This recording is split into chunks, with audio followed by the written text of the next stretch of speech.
Assalamualaikum warahmatullahi wabarakatuh. Selamat pagi anak-anak, bagaimana kabarnya hari ini? Semoga kita semua senantiasa dalam lindungan Allah dan tetap dalam keadaan sehat jasmani maupun rohani, sehingga kita dapat melaksanakan pembelajaran hari ini dengan lancar. Dan dengan adanya virus yang merambat di dunia ini, semoga murid-murid Bapak dijauhkan dari segala macam virus dan didekatkan sama yang serius. Materi kita hari ini keutamaan membaca Al-Quran. Baik, sebelum pelajaran hari ini kita mulai, mari kita sama-sama berdoa membaca surat Al-Fatihah sebelum belajar. Bismillahirrahmanirrahim. Alhamdulillahirabbil alamin. Ar-Rahmanirrahim. Maliki yaumiddin. Iyyaka na'budu wa iyyaka nasta'in. Ihdinas siratal mustaqim. Siratal ladzina an'amta 'alaihim ghairil maghdubi 'alaihim waladdallin. Masuk saja materi kita hari ini, yaitu keutamaan membaca Al-Quran.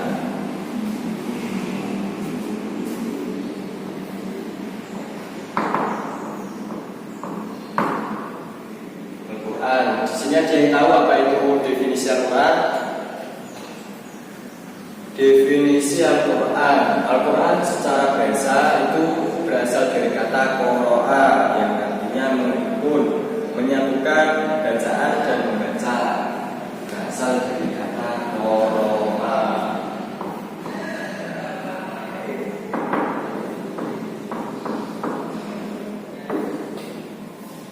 Nah, kalau secara bahasa, Al-Quran itu adalah kalam Allah yang berupa mukjizat yang diturunkan kepada Nabi Muhammad secara berangsur-angsur sebagai petunjuk bagi umat manusia di akhir zaman. Ditulis dalam mushaf, diawali dengan surat Al-Fatihah dan diakhiri dengan surat An-Nas. Diriwayatkan secara mutawatir dan membacanya termasuk ibadah. Nah, definisi Al-Quran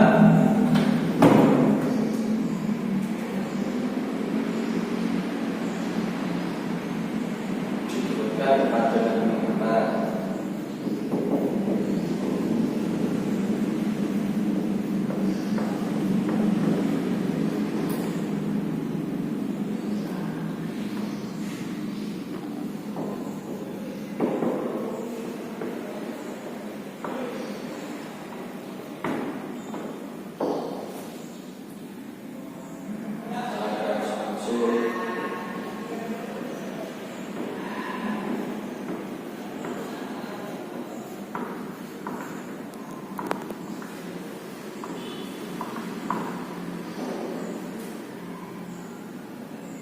Petunjuk bagi umat.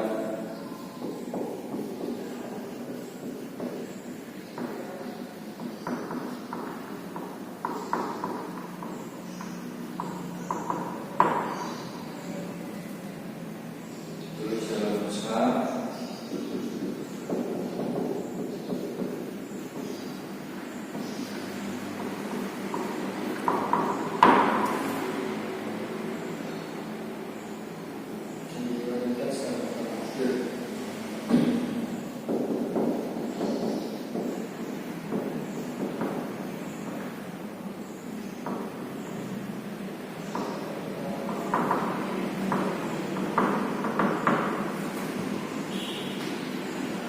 Nah, ini definisi Al-Quran secara istilah. Yang pertama itu Al-Quran adalah kalam Allah yang diturunkan kepada Nabi Muhammad. Nah, Al-Quran itu jadi sumbernya berasal dari Allah, lalu diturunkan kepada Nabi Muhammad, bukan buatan Nabi Muhammad. Ya kok, dulu ada yang mengatakan Al-Quran itu buatannya Nabi Muhammad. Ya, dulu orang-orang kafir membantah jika Al-Quran itu adalah buatan Nabi Muhammad. Nah, sedangkan sendirian Nabi Muhammad itu Nabi yang tidak bisa membaca dan tidak bisa menulis, tentunya mustahil untuk membenarkan bahwa Al-Quran itu buatan Nabi Muhammad. Lalu yang kedua, diturunkan itu sedikit demi sedikit, tidak langsung full 30 juz atau berapa surat itu saya lupa. Tidak langsung full seperti itu. Jadi sedikit-sedikit. Contoh yang pertama kan surat Al-Alaq itu ayat yang pertama diturunkan, lalu selanjutnya sampai 30 juz. Lalu Al-Quran itu sebagai petunjuk bagi umat manusia hingga akhir zaman. Maksudnya kenapa Al-Quran kok bisa sebagai petunjuk bagi umat manusia hingga akhir zaman? Karena di dalam Al-Quran itu terdapat kandungan-kandungan bagaimana manusia hidup, bagaimana perilaku baik, bagaimana perilaku buruk. Nah, jadi manusia itu jika mau membaca Al-Quran itu akan mendapatkan petunjuk. Lalu Al-Quran ditulis dalam mushaf. Nah, kenapa Al-Quran kok ditulis dalam mushaf? Ya karena zaman dulu dikhawatirkannya para penghafal Quran itu kalau sudah meninggal nanti Al-Quran sudah tidak ada bekasnya seperti itu. Jadi ada inisiatif untuk membukukan Al-Quran agar dapat tersampaikan pada generasi-generasi penerus, dan sampai sekarang sampai kepada kita Al-Quran itu masih tetap ada. Yang diambil dengan surat Al-Fatihah dan diakhiri dengan surat An-Nas. Lalu diriwayatkan secara mutawatir, Al-Quran diriwayatkan secara mutawatir itu maksudnya Al-Quran itu sumbernya berasal dari Allah lalu diturunkan kepada Nabi Muhammad melalui malaikat Jibril. Jadi tidak langsung dari Allah langsung ke Nabi Muhammad. Tidak. Lalu keutamaan Al-Quran. Kenapa toh Al-Quran itu ada keutamaannya? Ya tentu ada. Karena Al-Quran itu berasal dari Allah dan ada perintah membaca dari Allah. Nah tentunya ada perintah itu juga ada bonusnya atau ada keutamanya. Lalu apa sih keutamaan Al-Quran? Keutamaan Al-Quran yang pertama yaitu Al-Quran sebagai petunjuk bagi umat manusia. Loh kok bisa Al-Quran dikatakan sebagai petunjuk bagi umat manusia? Ya karena sudah dijelaskan di dalam Al-Quran surat Al-Isra ayat 9 yang berbunyi Bismillahirrahmanirrahim. Inna hadzal Qur'ana yahdi lillati hiya aqwam wa yubashshirul mu'minin alladzina ya'maluna sholihati anna lahum ajrun kabira. Yang artinya sesungguhnya Al-Quran ini memberikan petunjuk kepada jalan yang lebih lurus dan memberi kabar gembira kepada orang-orang mukmin yang mengerjakan amal-amal soleh bahwa bagi mereka adalah pahala yang besar. Nah, sudah dijelaskan. Jadi Al-Quran sebagai petunjuk bagi umat manusia itu sudah tertera di dalam Quran surat Al-Isra ayat 9. Lalu keutamaan Al-Quran yang kedua yaitu adalah sebagai obat penawar dan rahmat.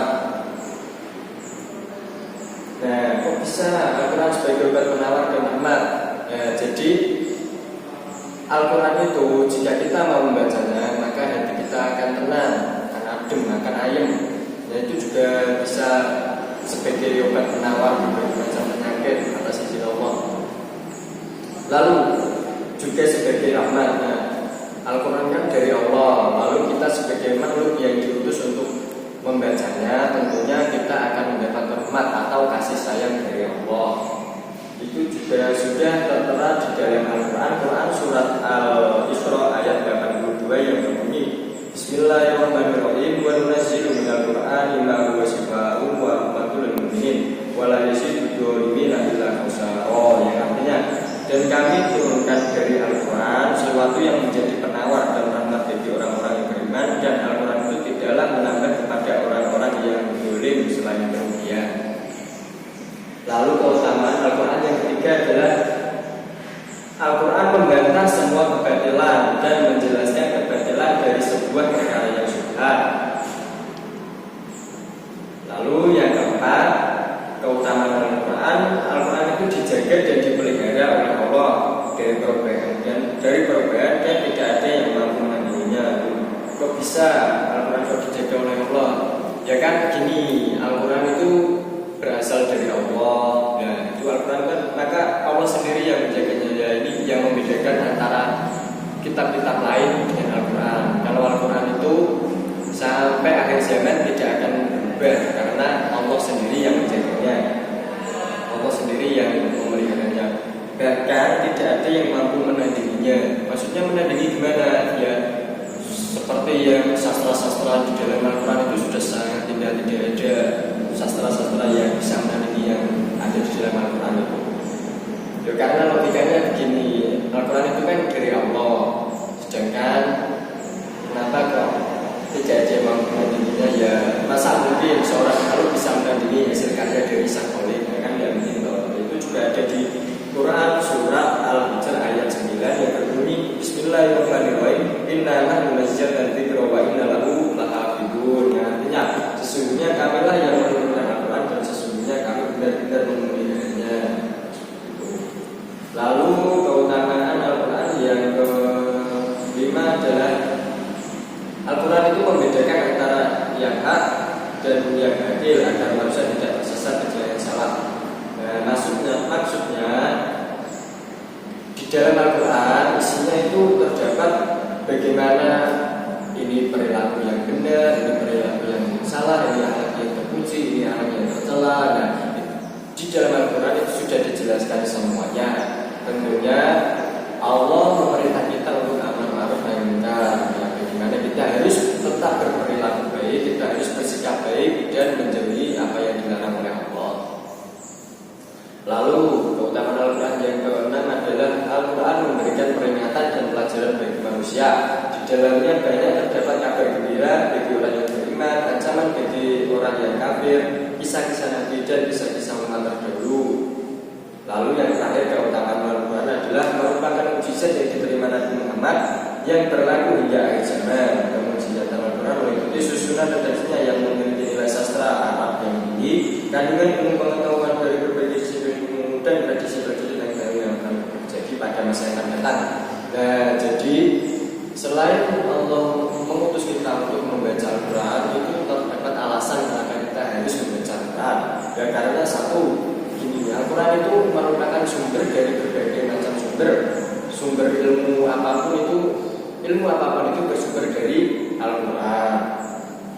Nah, seperti ilmu fikih, ilmu bahasa Arab, ilmu yang lain itu sumbernya dari Al-Quran. Lalu Al-Quran juga sudah berisi tentang prediksi hal-hal yang akan terjadi pada masa yang akan datang. Nah, ini istimewanya Al-Quran. Al-Quran kan sudah ada pada zaman dahulu, tapi kok isinya terdapat prediksi tentang hal-hal yang akan ada di masa datang. Ya ini tidak bisa kita pikirkan karena ini tugasnya sang kholik yang pencipta. Kita tidak bisa memikirkan itu. Lalu yang kedua, keutamaan membaca Al-Quran. Dengan segala keutamaan Al-Quran tadi, keistimewaan Al-Quran tadi, lalu kita akan diperintahkan oleh Allah untuk membaca Al-Quran. Lalu apa sih keutamaan membaca Al-Quran itu? Yang pertama, yang mau membaca Al-Quran itu akan mendapatkan pahala yang berlipat ganda. Membaca satu huruf dari Al-Quran, ayat Al-Quran akan mendapatkan 10 pahala. Nah, contoh kecil saja.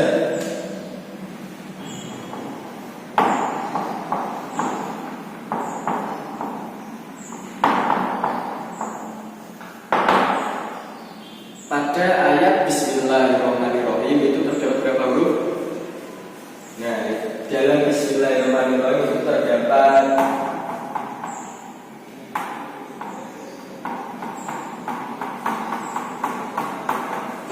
19 huruf. Nah, jika satu huruf dari Al-Quran yang kita baca itu mendapatkan 10 pahala, maka cuma dari ayat Bismillahirrahmanirrahim saja kita sudah mendapatkan 190 pahala. Nah, itu bisa dihitung sendiri berapa pahala kalau bisa sehari kata satu kali. Lalu keutamaan membaca Al-Quran yang kedua adalah mendapat pertolongan kelak dari kiamat. Maksudnya pertolongannya kayak gimana? Nanti kita semua itu ada masanya kita akan kedatangan yakni hari kiamat, dari di mana dunia ini berakhir dan kita akan beralih ke dalam alam akhirat. Nah, pada hari kiamat itu manusia pada bingung, manusia pada takut gitu, karena hari kiamat itu hari yang menakutkan. Lalu apa yang bisa menolong kita pada hari kiamat? Ya, yang pertama ini kalau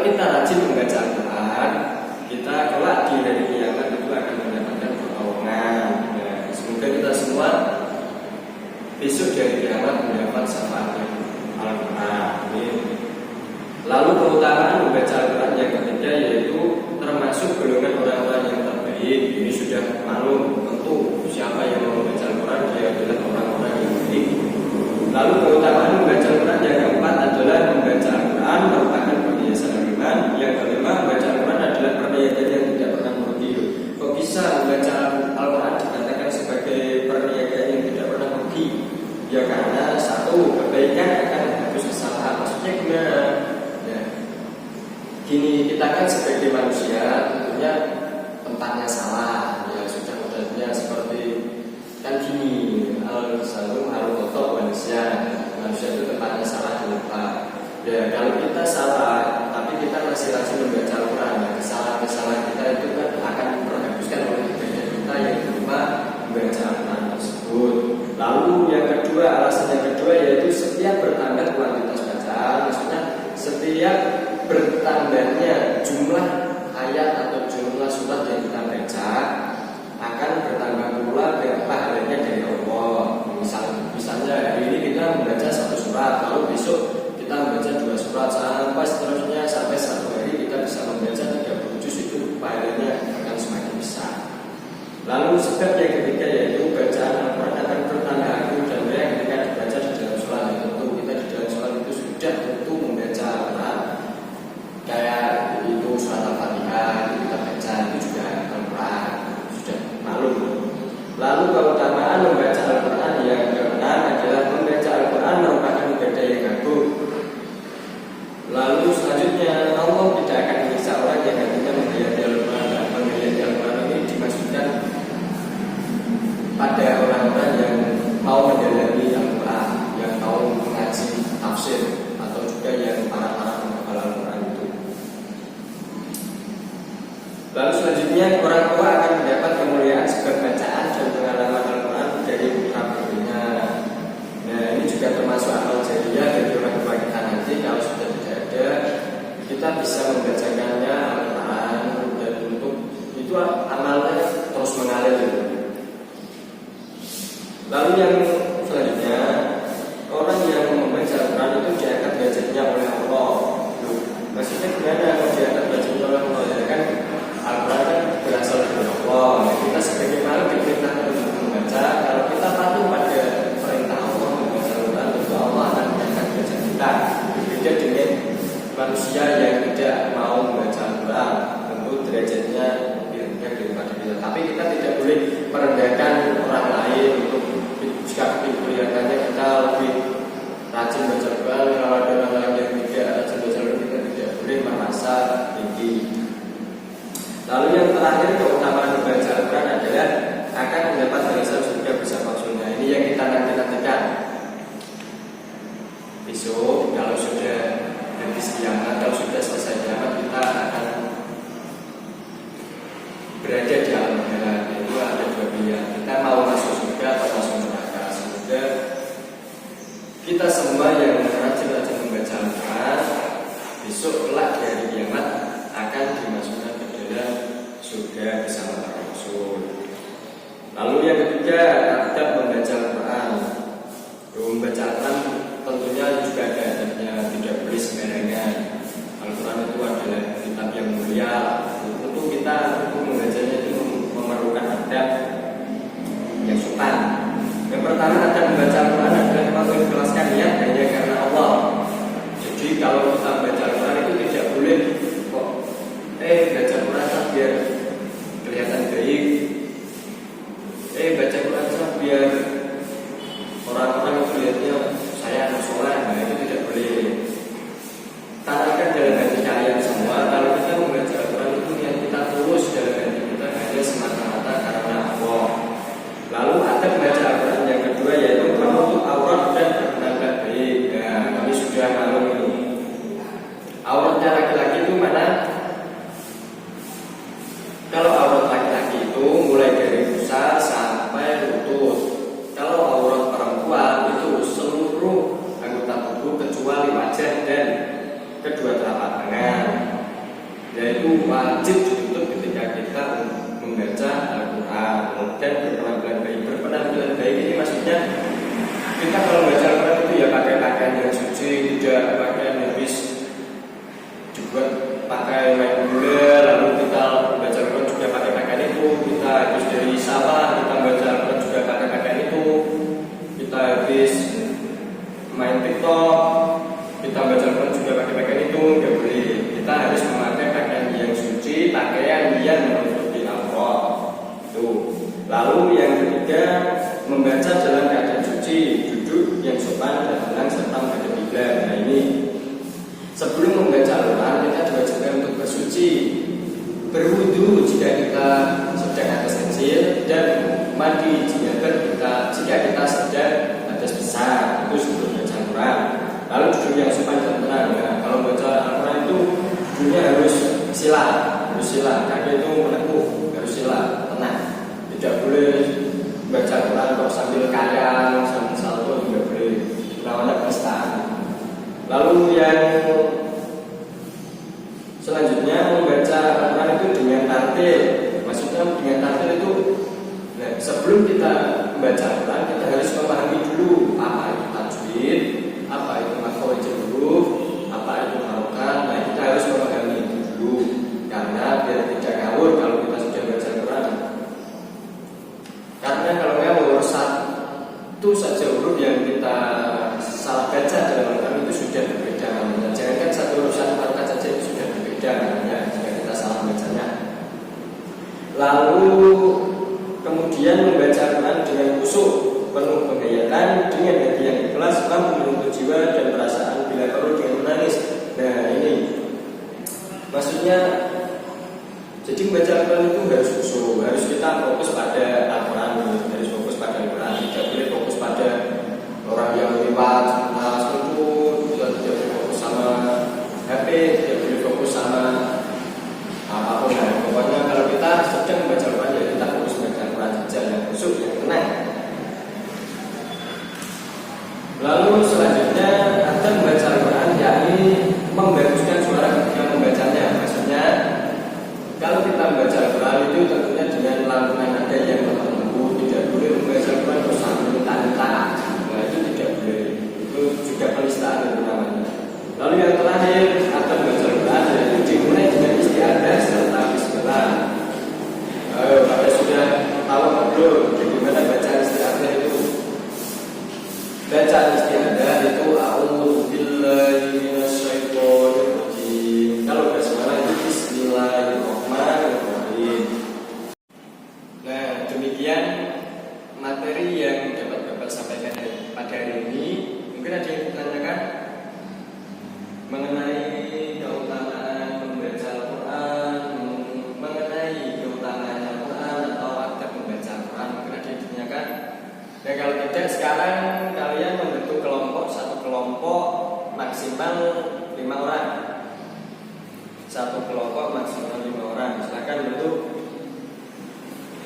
Nah, tugas kalian pertemuan selanjutnya yaitu kalian, Bapak minta untuk mendiskusikan bersama kelompok kalian tentang perilaku-perilaku muslim yang telah menerapkan adab dalam membaca Al-Quran dengan kehidupannya sehari-hari.